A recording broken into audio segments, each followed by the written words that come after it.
दूल्हे की तैयारी हो रही भाई। चिता की भस्म, कुंडल, करिया और भूरी बीछी, ऐसे जनेऊ, वासुकी नाग और मुंडों की माला, नंदकेश्वर पे सवार। बोले ऐसे दूल्हा के लिए दुल्हन तो त्रिभुवन में नहीं मिलेगी। दूल्हा सज गया। ब्रह्मा जी ने देखा, बोले महाराज आगे आपकी सवारी। नारायण भगवान उनके चतुर्भुज पार्षद, पीछे हंस पे सवार ब्रह्मा जी अपना परिकर। देवराज इंद्र, भगवान शिव ने कहा तुम अपने पार्षद सब लिए हो तो हम बुलाते हैं। श्रृंगी निकाली, जे ही बजाया तो भगवान शिव के पार्षद आ गए। जय हो महाराज की आज्ञा करो। अरे बोले विवाह हमारा किसी के एक को मुख नहीं, केवल मानसई का पिंड है, और किसी के पूरे शरीर में मुख ही मुख है। किसी के एक भी हाथ पैर नहीं है और किसी के बहुत से हाथ पैर हैं। भगवान शिव का विवाह, भूत प्रेत बड़े मौजियल, स्वामी का विवाह हो रहा है। खूब छिलक कर नाच रहे, देख ले तो मूर्छा आ जाए। अब बनी है बारात। ये हुआ कि जय हो बारात पधार रही है। सामवेद का गान करते हुए गरुड़ पर विराजमान भगवान।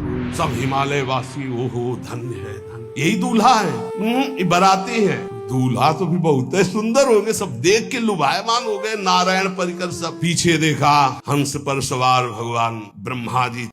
दूल्हा पीछे, गांव के नगर के लोग है ना, ये दूल्हा नहीं। सयाने लोग कहते हैं दूल्हा। दूल्हा तो ये तो ब्रह्मा जी है। देवराज इंद्र, ये दूल्हा नहीं नहीं नहीं, ये दूल्हा नहीं, ये दूल्हे की बाराती है। जब सब निकल गए तो बहुत हृदय में आनंद था कि अब दूल्हा के दर्शन होंगे। जो ही दूल्हा की पार्टी आई, जितने अगवाली कर ले आए थे, धोती संभाल के जान बचा के भागे।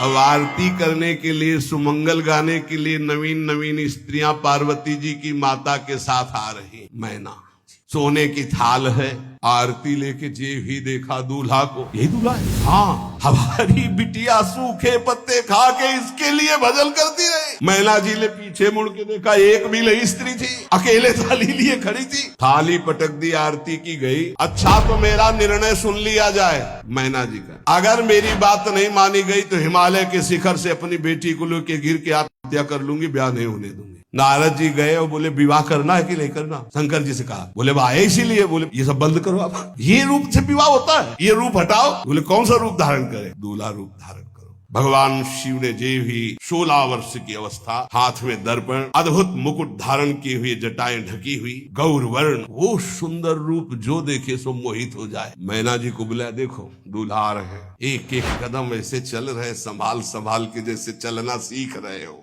वो सुंदर रूप भगवान शिव का जो देखे सो मोहित। मैना ने कहा, हो भाग्य, ऐसे दूल्हा। बोले वही है जो नंदी पे सवार थे।